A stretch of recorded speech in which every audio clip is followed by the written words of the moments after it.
Welcome to Mempadada, a space created to help you be a better you.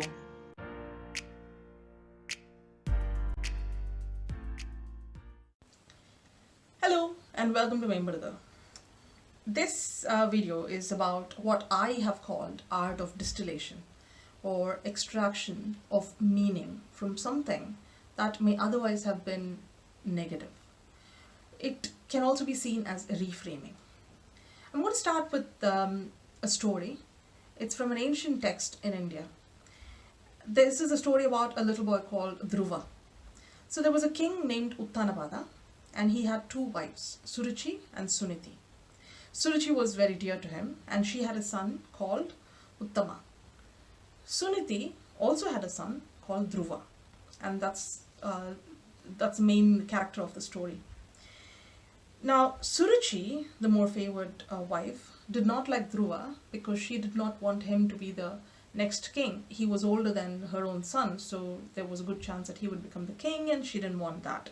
So at every opportunity, she would tell the child off and belittle him.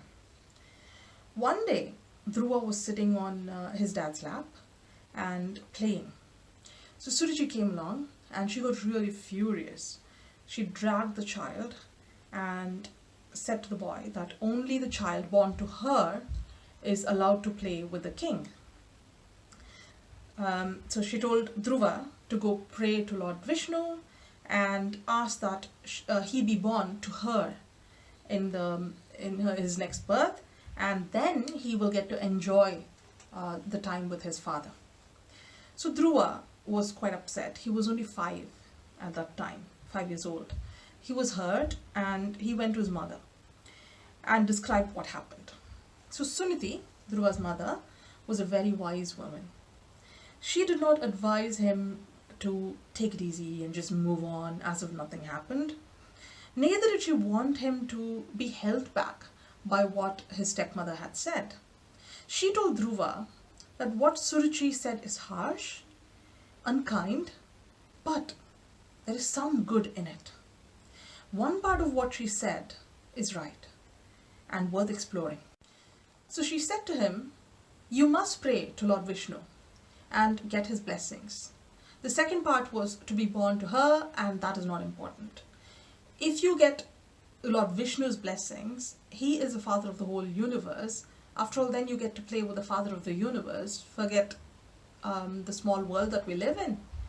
So hearing this, Dhruva took up a very difficult penance, and in the end, things worked well. The Lord blessed him, and he is now known as the Dhruva Nakshatra, or the pole star, as we now see it. So, what do we learn from that? What can we learn from a story?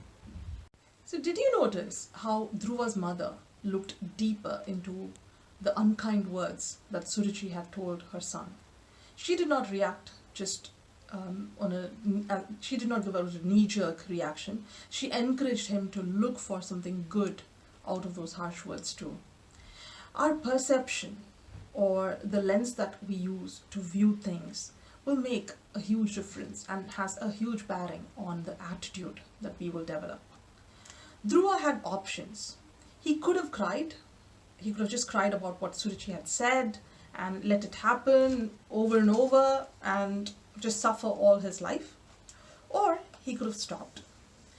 He could have just stopped going anywhere near his father and not making an attempt to get attention from his father. But that would have been a very sad life.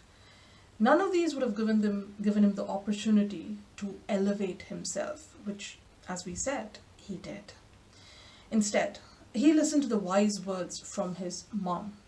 He pursued the silver lining and not the dark clouds. He did not pay much attention to the harsh words. He took his mom's advice to distill, to extract what good can come out of those harsh words. And he acted on what is within his control and not brood over what is not within his control.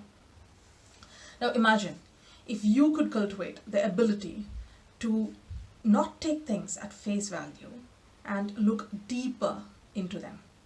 Importantly, look at things with a positive lens and look for opportunities to improve oneself and work on what is within one's control. I do advise my children to use kind words, and often it is not what you say, but how you say. However, it is quite possible to be upset about what someone else said to us or had said to them. Let us learn to put things in perspective and look at what good can be taken from something that is largely negative. This I see as a process of distillation. And when applied in life, it's the extraction of essential meaning or most important aspects of something. So this is what I see as process of distillation or extraction of essential things. What is essential is positive message. And even if you have a largely negative event that has happened or largely negative conversation that has happened, it is worth looking into what positive aspect can I take from that. Let's distill that event, let's distill that experience and take a positive message out of it, or a positive feeling or a positive action out of it, so we make ourselves better and work on things which are under our control. I'll see you in another video. Thank you.